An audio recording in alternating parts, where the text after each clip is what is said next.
আজিৰে পৰা আমাৰ মহাবিদ্যালয়ত আন্তঃমহাবিদ্যালয় যুৱ মহোৎসৱ 3দিনীয়া কাৰ্যসূচীৰে অনুষ্ঠিত কৰা হৈছে।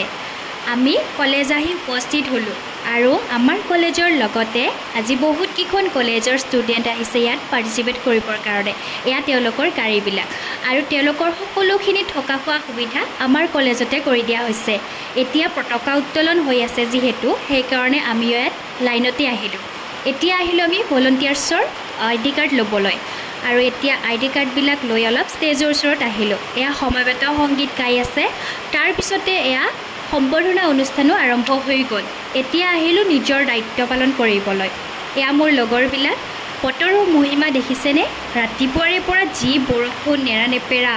তাৰপিছতে আমি আহিলোঁ দোকানত ঘুগুনি আৰু চপ এটা খাই কিনে আকৌ কলেজত আহিলোঁ। নতুন ষ্টুডেণ্টখিনিক অলপমান হেল্প কৰিলোঁ আৰু এতিয়া দুপৰীয়া লাঞ্চটো কৰিলোঁ।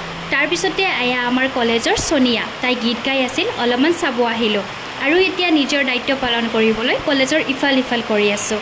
তাৰপিছতে অলপ ষ্টেজৰ ওচৰতো আহিলোঁ, এইফালে বিহু নাচি আছিল, অলপমান চায়ো ল'লোঁ। এতিয়া আহিলোঁ মই বিল্ডিঙৰ ওপৰত আৰু আপোনালোককো দেখুৱাই দিলোঁ। এতিয়া নিজৰ দায়িত্ব পালন কৰাৰ পাছত ঘৰত যাব ওলালোঁ। বৰষুণ পিছে এৰাই নাই আৰু মই এইফালে ঘৰত আহোঁতে দেখা পালোঁ এয়া পূজাৰ পেণ্ডেল বান্ধি আছে, হোৱাই নাই কমপ্লিট। আৰু মই এটা পাৰ্চেল ল'বলগীয়া আছিল, কিন্তু অফিচৰ কাষত যি পানী জম হৈছে, পাৰ্চেলটো কিবাকৈ লৈ আহিলোঁ আৰু অৱস্থা দেখিছেনে? দুয়োযোৰ ড্ৰেছ এনেকৈ থৈ ফেনৰ তলত দিছোঁ, কাৰণ বতৰ বেয়া, সেইকাৰণে শুকাবতো লাগিবই। আজিলৈ আহিছোঁ।